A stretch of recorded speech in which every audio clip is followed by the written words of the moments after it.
Could you just describe the process, the A's to B's of when you got the idea to found it, then how you actually got it off the ground?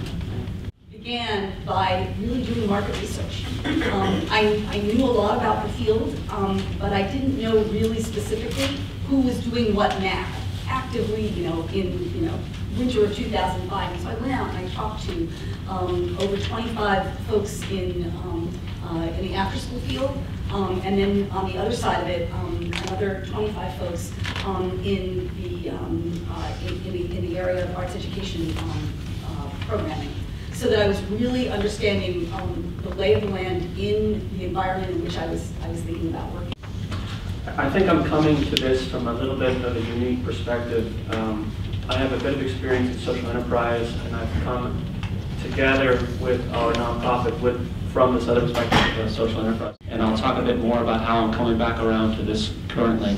But it was really about just looking at a model of how I could generate revenue through delivering these experiences and helping people that could sustain our work.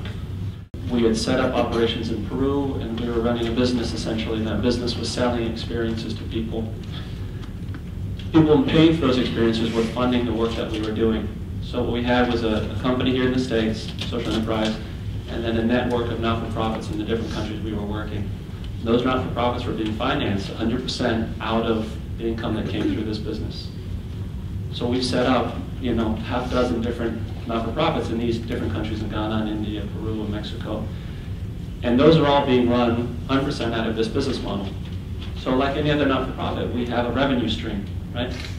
So as that grew and we went to more countries and kept growing, what I realized was that we were getting to the point that a lot of our projects were getting quite sophisticated and quite good. And we weren't just building schools or building bathrooms at schools, starting to be really intricate, integrated social projects. And I thought these projects really deserve their own funding. They deserve funding on the merit of the quality of the projects themselves, as do many not-for-profit projects.